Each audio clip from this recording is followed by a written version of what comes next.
Permanent Secretary Dato Eriwan Yusof, Deputy Minister Tinu Lewin, Director General Dato Sharul Ikram Yakob, Director General I Gusti Agung Wesaka Puja, Excellencies, distinguished guests, ladies and gentlemen. I'd like to welcome all of you to the 13th East Asia Forum.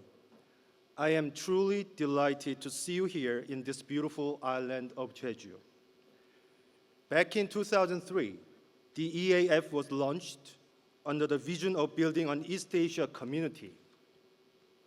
Since then, it has served as a platform for discussion on enhancing cooperation and regional integration in a wide range of sectors. The EAF is singular in that it brings together representatives from the government as well as business and academic circles to engage in issues related to peace and prosperity in the region. Regional integration efforts to build an East Asian community have been made in different forums, including the ASEAN Plus 3, EAS, and APEC. Most notably, it has been ASEAN that has played a central role. Such integration efforts within ASEAN have led to the conclusion of the ASEAN-Korea bilateral FTA, negotiations of the ROC China-Japan FTA and RCEP, and have also given momentum to discussion on the TPP. Meanwhile, socio-cultural exchanges in the region have increased rapidly through education and tourism. As a result, regional identity and sense of community have grown deeper. However, it was in the 1990s, in the aftermath of the Asian financial crisis, that discussions about the East Asian community were most active. At that time, the region transformed crisis into opportunity and strengthened cooperation. This experience awakened us to the importance of coming together as a community. It also provided a driving force that gave rise to ASEAN Plus 3, which became highly institutionalized and grew into the main vehicle bringing East Asia together. Nevertheless, there's still some lingering skepticism that the launch of the East Asia community is simply wishful thinking and mere rhetoric. The shift in regional power dynamics, historical and territorial issues, and North Korea's continued provocations are all factors contributing to the rift and conflict in the region. As a result, the East Asia region is experiencing what we call the Asian paradox, a disconnect in regional cooperation despite growing economic interdependence. This situation is most evident in Northeast Asia, but it is also negatively impacting the entire East Asia region. To witness such a contrast is unfortunate, especially when considering the region's dynamism and potential. To break out of the Asian paradox, the Korean government will continue to make efforts toward consolidating the foundation of trust and cooperation. To this end, my government has proposed a Northeast Asia Peace and Cooperation Initiative as part of its trust policy. Nuclear safety, energy security, and disaster management are some areas where we can first build the practice of cooperation and trust. I hope that the trust-building process in Asia, the process of turning trust deficit into trust surplus, will build momentum toward the construction of East Asian community. Ladies and gentlemen, 1 century ago, Europe was a continent facing severe discord. Now the region thrives amidst an entirely different backdrop, coming together as one through the European Union and using its power and influence for the sake of global peace. The EU came into inception in 1993 after the European Coal and Steel Community revved up the engine for economic integration, and the Conference on Security and Cooperation pushed ahead for a stable post-war order. Likewise, ASEAN, which was created in 1967 under the ASEAN Declaration, is looking forward to the launch of its own community this year. By pursuing harmony and cooperation despite differences, ASEAN member states have been able to foster peace and prosperity in the region for the last 50 years. These examples of success in Europe and Asia have taught us a very valuable lesson on the importance of sharing a long-term vision of regional community and following through with unwavering commitment. Now is the time to reaffirm our vision of launching a community which encompasses all of Southeast and Northeast Asia. We must continue to see the bigger picture and work towards realizing this vision. By further developing our regional cooperation, we can gradually resolve the trust deficit issue, establish a sense of community, and be one step closer to achieving a peaceful and prosperous East Asian community. In this context, I'd like to direct our attention to transnational, non-traditional security threats. We have seen that no country is safe from such threats as ISIL and the spread of Ebola. As such, whether we can work together to tackle these common challenges will be an indication of our commitment to building an East Asian community. As the level of connectivity and interdependency rise, our vulnerability to non-traditional security threats also increases. The fact that more than any other region, our interdependence is accelerating at an unprecedented pace means that there is an acute and growing need for cooperation on non-traditional security issues in our region. Furthermore, such cooperation does not have to come at a political cost, while its benefits can be widely shared. This increases the likelihood of tangible progress being made in the sphere of non-traditional security cooperation. In this vein, the theme of this year's East Asia Forum, Prosperous East Asia through Non-Traditional Security Cooperation, is especially timely and meaningful to us all. I am confident that productive discussions on non-traditional security issues and regional cooperation over the next 2 days will contribute to building momentum for the launch of an East Asian community. With your wisdom and experience, I look forward to many creative and practical ideas that will emerge from our discussions. In closing, I would like to express my deep gratitude to the organizers of the Jejuporam for their hospitality and for helping convene this East Asia Forum in conjunction with this year's Jejuporam. Thank you very much for listening.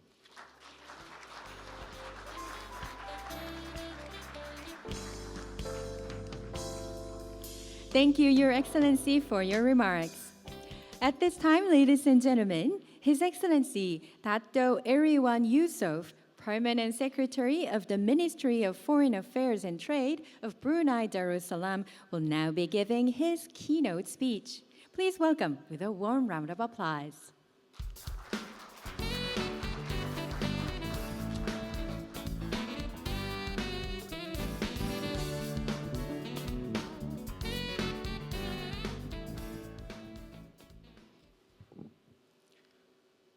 Good afternoon, Excellencies, colleagues, ladies and gentlemen.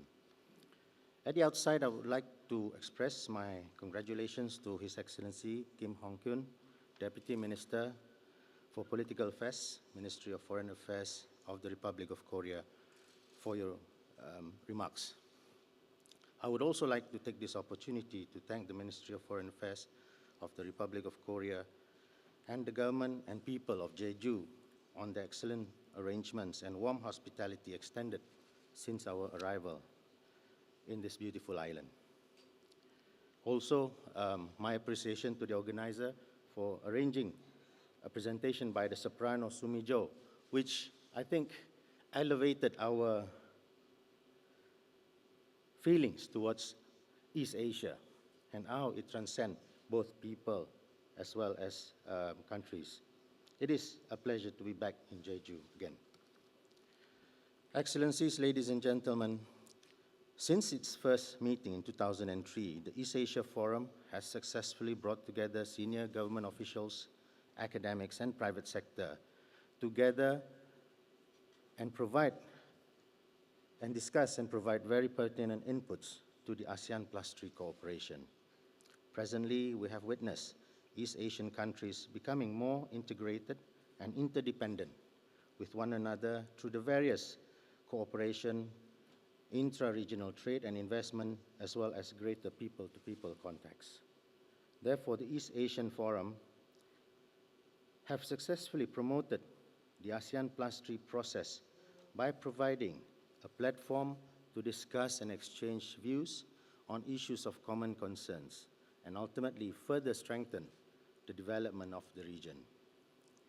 Guided by the long-term goal of an East Asia community, as stated in the East Asian Vision Group 2 report, it is therefore very important for the East Asia cooperation under the ASEAN Plus 3 framework continue to expand and deepen their cooperation by implementing, among others, the Vision Group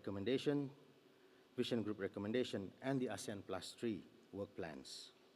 Excellencies, our region is neither immune or an exception to the geopolitical and geoeconomic uncertainties. Ensuring lasting peace and security of the region has been the main objective of the ASEAN Plus 3 cooperation. And through this, we have achieved much development and economic growth towards creating a prosperous East Asia.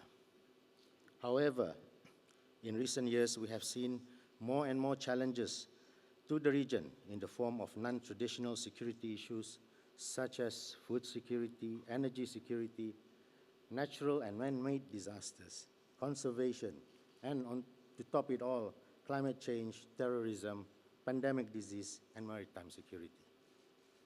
For ASEAN, combating non-traditional security issues continue to be a long-term commitment in realizing the ASEAN community by 2015, as well as the post-2015 vision. ASEAN member states alone or in concert with one another would not be able to overcome such challenges meaningfully. Similarly, the Plus 3 countries also face the same dilemma. It is therefore important we address the issues of non-traditional security together, Northeast Asia and Southeast Asia.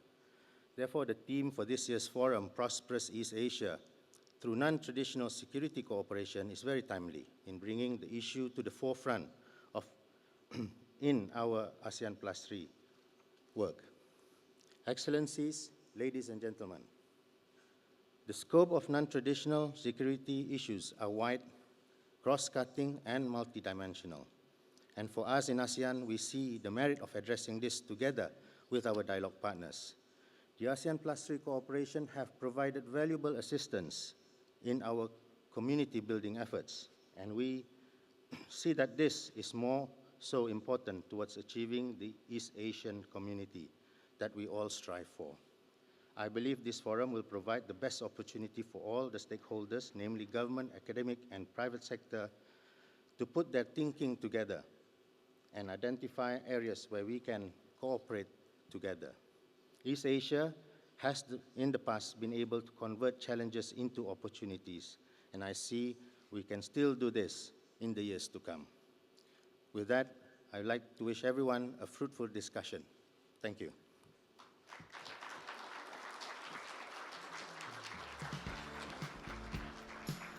Thank you, Excellency. Next, I would like to welcome His Excellency Sun Guoshang, Ambassador of the Ministry of Foreign Affairs of the People's Republic of China. Ladies and gentlemen, please give him a big round of applause.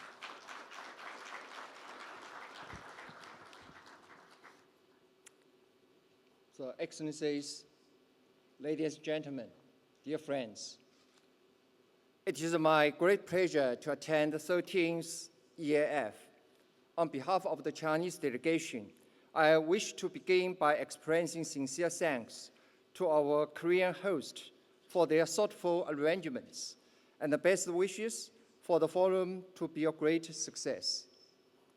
The East Asia region today is generally peaceful and stable, with continued advancement in regional integration and fresh progress in functional cooperation in areas of trade, finance, energy, culture, and people-to-people exchanges, environment, and connectivity.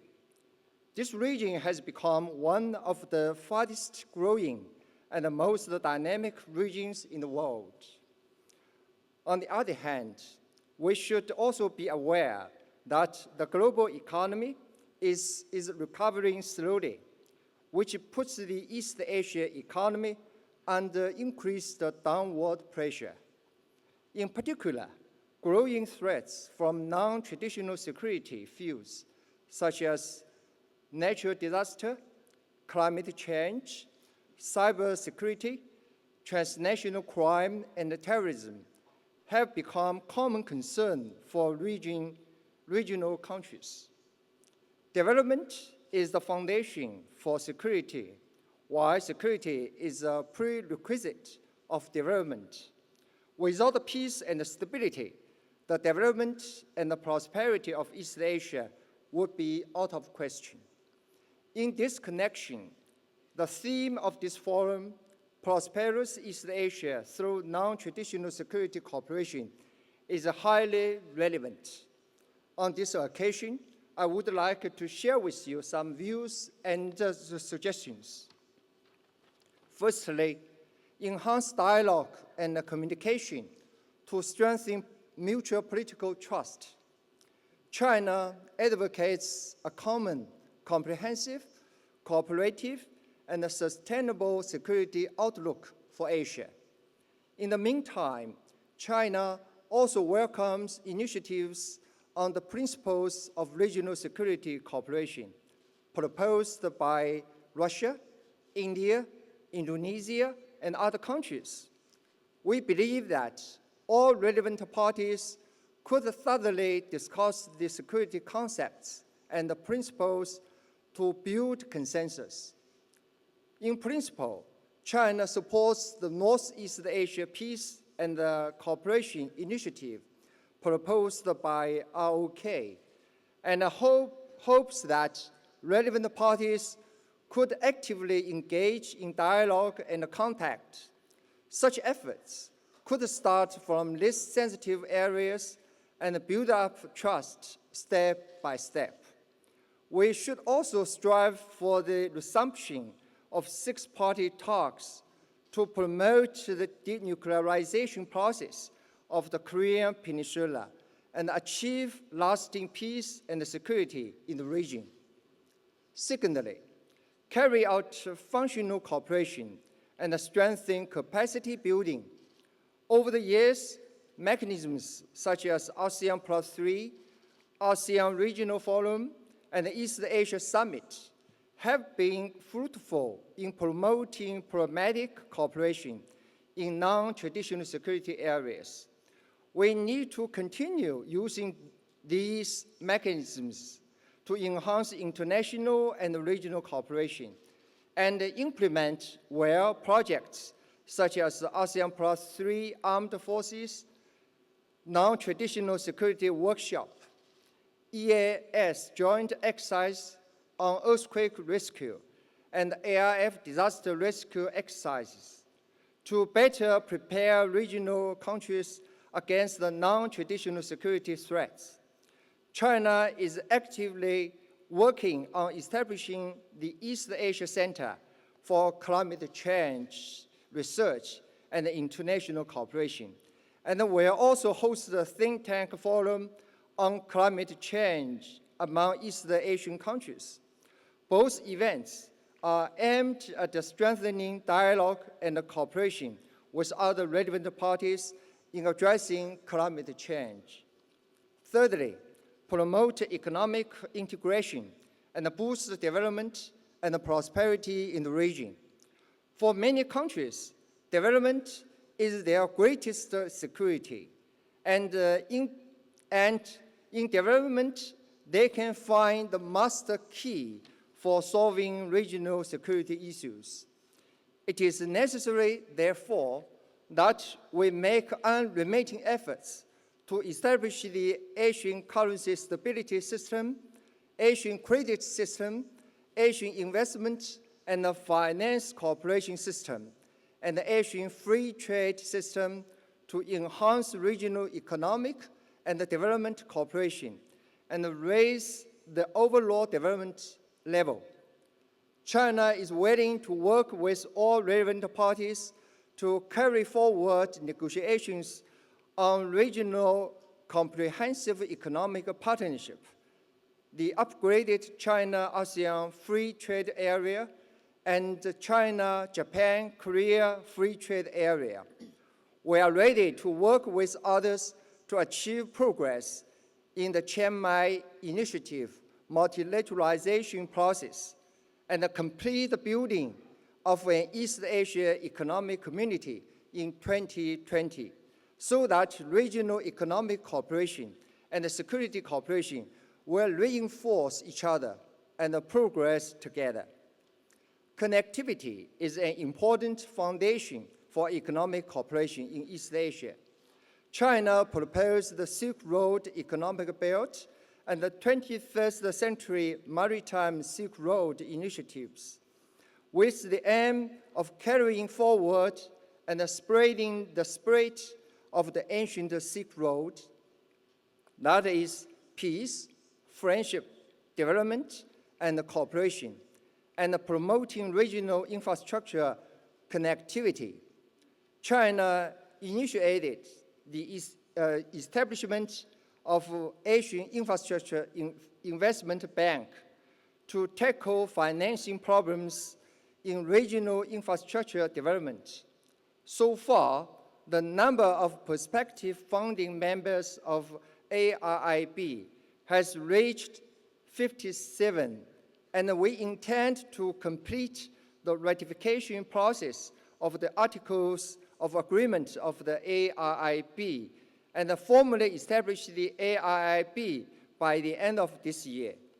In addition, China has announced the establishment of the $40 billion Silk Road Fund that prioritizes infrastructure construction.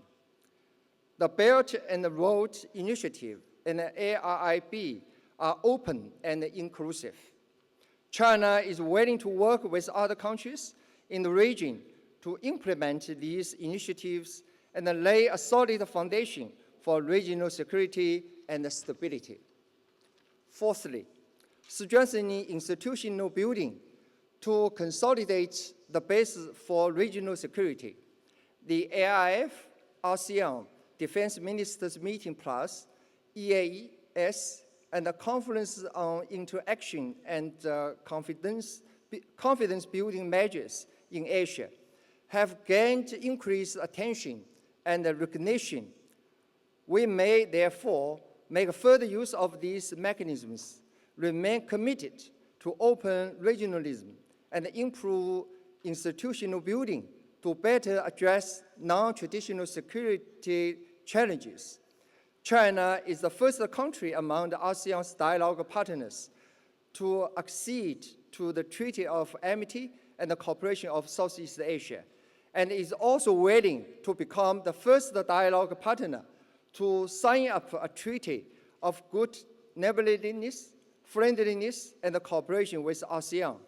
We would like to take this move as an opportunity to explore legal agreements regulating good neighborliness and friendly cooperation with more regional countries, so as to contribute to enduring peace in East Asia. Ladies and gentlemen, for 13 years since its inception, the EAF has been playing an important role in promoting East Asia cooperation and has become an important platform for dialogue and exchanges among governments, businesses, and academia from ASEAN plus 3 countries, making it a great contributor to sustained development of East Asia cooperation. Now, the development of East Asia cooperation is at a crucial stage. It is a consensus of all East Asian countries to actively deepen East Asia cooperation with the ASEAN plus 3 mechanism as the main vehicle, vigorously advance East Asia integration and work for East Asian economic community. This serves the common interests of all East Asian countries. Let's stay committed, seize the opportunities, and work together for a bright future of East Asia cooperation. Thank you.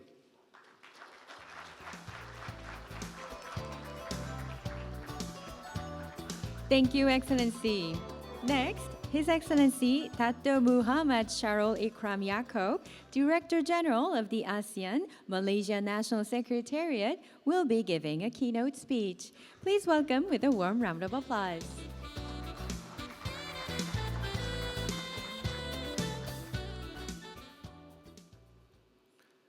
Your Excellency, Mr. Kim Hong-kyun, Deputy Minister for Political Affairs, Excellencies, ladies and gentlemen, let me begin by thanking you, Mr. Deputy Minister, for inviting me to participate at this forum and congratulating the government of the Republic of Korea for hosting this very important forum.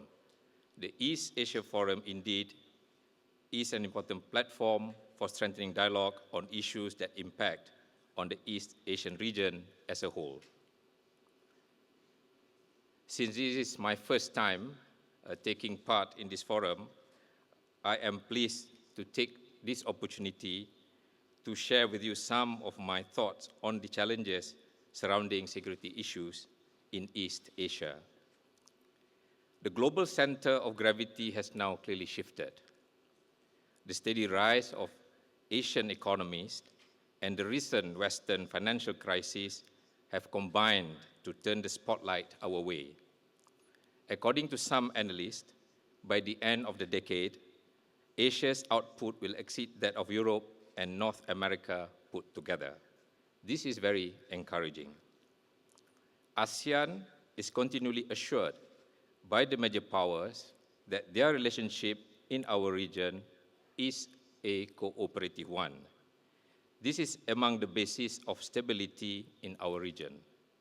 However, at the same time, the reality is that intensified rivalry among major powers, emerging security challenges, and rising confrontation in maritime areas increasingly threaten the region.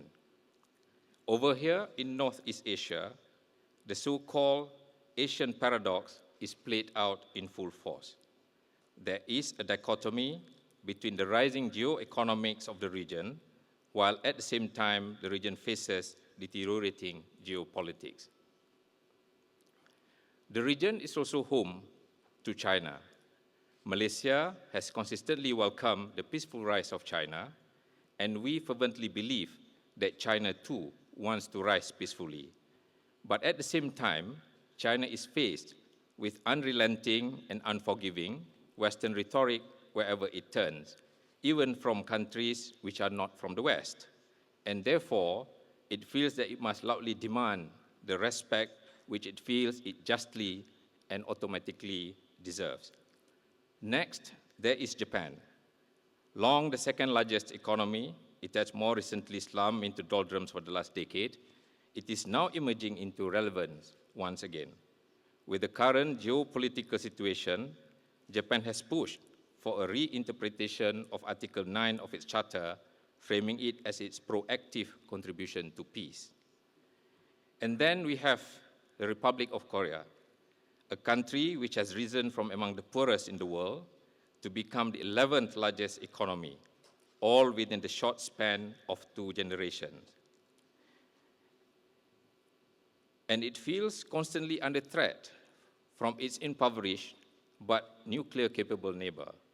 This must seem like the most cruel irony, to be so rich and yet so vulnerable.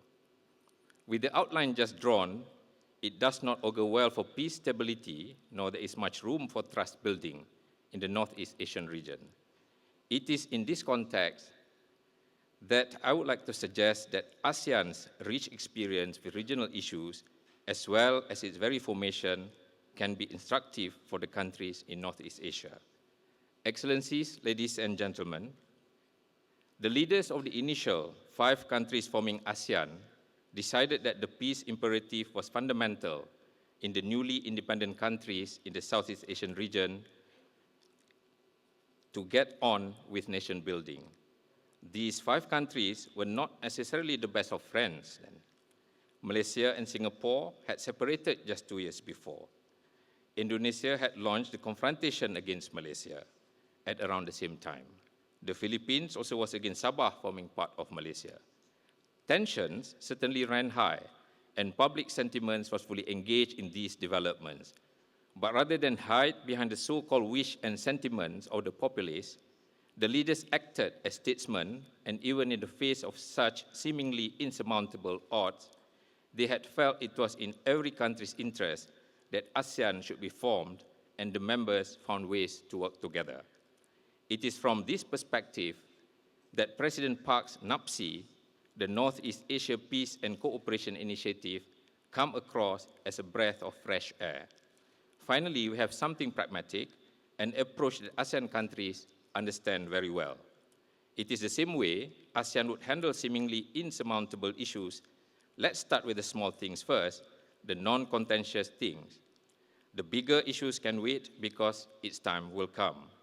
ASEAN and the ASEAN Way has proven to be resilient. ASEAN has a relatively well-developed and effective political and security cooperation. Its 10 members have managed to uphold peace and stability and not gone to war with each other in the last 48 years. ASEAN has always believed in the power of coming to the table to talk out our differences, and we highly commend this approach to all our friends. Excellencies, ladies and gentlemen, the goal of establishing an East Asian Economic Community by 2020 will come against the backdrop of positive developments in our region. Much of this can be attributed to 4 factors: buoyant economic growth, favorable demographics, increased integration within the region, and our network of free trade agreements. Economic and financial cooperation continues to be the bedrock of ASEAN Plus 3 initiatives. However, the following fact is crucial. Economic growth and development is ultimately precarious. Continued prosperity and happiness require a degree of peace and stability. A threat to peace somewhere is a threat to peace everywhere. It is with this in mind that the framework agreement between Iran and the P5+1 is a welcome development. It constitutes an important development in efforts to promote peace, security, and stability in the world. However, the overall situation in the Middle East is a cause of growing concern. The world has been horrified at the growing carnage wrought by the so-called Islamic State. The longer IS lies undefeated, the greater the danger that we in Asia face. Make no mistake, this is an imminent and long-term threat. Therefore, it is a welcome move that the ASEAN Defense and Home Affairs Ministers have taken concrete steps to work together to address this issue.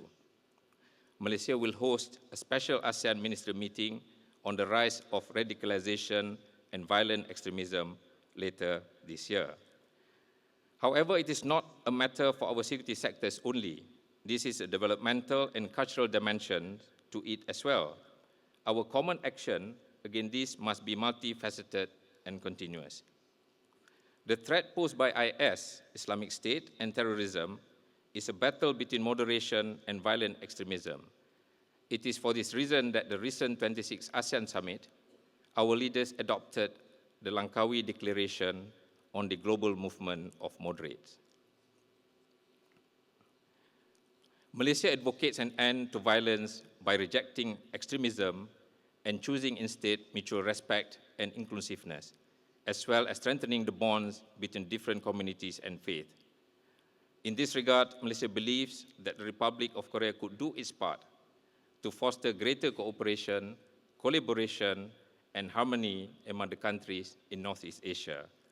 As our region assumes a greater role in world affairs, the decisions we make nationally, bilaterally, and regionally will have a profound impact on the global economy.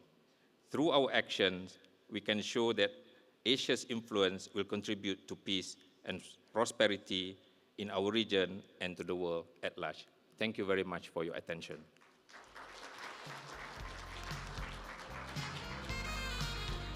Thank you, Excellency.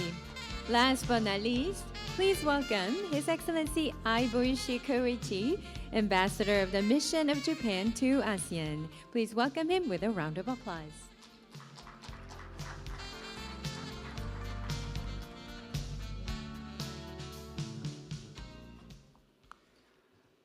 안녕하십니까. Good afternoon. His Excellency Kim Hong-kyun, Deputy Minister of MOFA, and my fellow ambassadors of ASEAN member states and excellencies, distinguished delegates, ladies and gentlemen. I haven't really expected this kind of setting.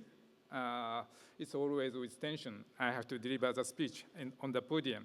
But the good thing is that I can't really see your face because of this light, but you can see me with the screen, though that's something I'm really ashamed.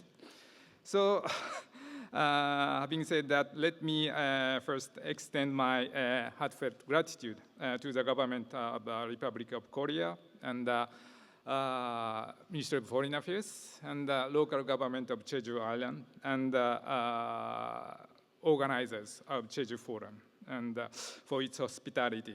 It seems that I myself and some colleagues just arrived and we missed the really important part of before this opening session.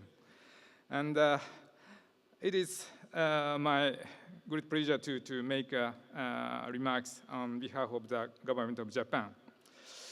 Last November, we had an extremely good meeting of this East Asia Forum in Brunei, thanks to Dato Elwan and his team. And at the end of 2 days session, I expressed my humble personal wish for the holding of the next round of East Asia Forum in Jeju Island under the Korean chairmanship, hoping to take part in myself. And I'm so happy to be here. So, 한국 정부와 외교부 포럼 3국 담당하시는 분에게 다시 한번 감사의 말씀을 드리겠습니다. 이번에 이스트 아시아 포럼과 제주 포럼의 성공을 기념합니다. Now I turn to again English. So before going to the substantive part of my remarks, I have to tell you that major parts or major points of my speech is overlapping with my previous speakers. Although we have not really compared the notes or speeches, the East Asia Forum has a really distinct platform compared to other fora of this region. So this is a tripartite structure of participants consisting of government officials, academic circle, and business sector. Last year, we held the 17th ASEAN Plus 3 Summit in Naypyidaw, Myanmar, and we underscored the importance of further intensifying and expanding our cooperation for enhanced peace, security, and prosperity in East Asia, and renewed our commitment to deepen cooperation to address the emerging challenges of both traditional and non-traditional security, including cybersecurity, maritime security, counterterrorism, human trafficking, narcotic drugs, arms smuggling, disaster risk reduction, and so on. I think today, later on, we'll have opportunity to discuss under the theme of prosperous East Asia through non-traditional security cooperation. I think this topic is really appropriate to cover a wide range of critical issues in this region. The advancement of the globalization and rapid progress in technological innovation have really changed the relationship between states and non-state actors, increasing threats of terrorism and other transborder or transnational crimes by non-state actors that undermine national security. The lives of many innocent citizens have been lost around the world as a consequence of terrorism perpetrated by extremist groups. Every nation continues to be vulnerable to the threat of terrorism. So, in this context, in the context of Japan-ASEAN relations, I'd like to highlight the adoption of Japan-ASEAN Joint Declaration for Cooperation to Combat Terrorism and Transnational Crime last November, which covers various types of cooperation. Now we are implementing this initiative. Today we are facing trans-border challenges which cannot be dealt by a single country. And we need to take more cooperative action and coordinated action. For instance, environmental issues and humanitarian crises have emerged as key outstanding challenges. In this connection, it seems appropriate to me to touch upon the issue of climate change. As you may be aware, later this year, we anticipate the UN Climate Change Conference in Paris, what we call COP25. Japan, together with other like-minded countries, is determined to contribute to the adoption of a fair and effective post-2020 international framework applicable to all parties at the COP21. Excellencies, our cooperation among ASEAN Plus 3, based on the ASEAN Plus 3 work plan, has been enhanced, and the area of cooperation has been broadened. Taking this opportunity, I'd like to touch upon a couple of areas of cooperation. First, I'd like to highlight our efforts of the East Asia Vision Group 2. Thanks to the leadership of the Republic of Korea, this framework, I think, will play a key role in our cooperation, and we are going to submit the final report of the follow-up at the summit later this year. Secondly, we are pleased to see the progress in establishing the ASEAN Plus 3 Macroeconomic Research Office, what we call AMRO, as an international organization. Japan is also making our utmost efforts to expedite domestic procedures for the entry into force of the AMRO agreement. Thirdly, we recognize the importance of ASEAN Plus 3 Emergency Rice Reserve, APTA, to enhance regional food security. Japan has contributed to the assistance of the victims of the natural disaster in the Philippines and Cambodia by utilizing this program. We will continue to do so in the coming years. Fourth, in the area of tourism, I'd like to stress the importance of prompt signing of the Memorandum of Cooperation to enhance our future cooperation in this field. Tourism cooperation will contribute to our mutual understanding. This memorandum is crucial because it covers various tourism cooperation, including sharing best practices for the sustainable tourism development and encouraging the participation of business communities and other tourism segments. So, in closing, let me highlight the importance of strengthening educational cooperation. We understand that many universities are now facing the challenges of internationalization in order to attract outstanding professors and good students, and to further expand university activities or exchanges. In this context, Japan would like to promote programs with credit transfers and grading policies, which will be the key to further exchanges among universities in this region. Thank you for your attention.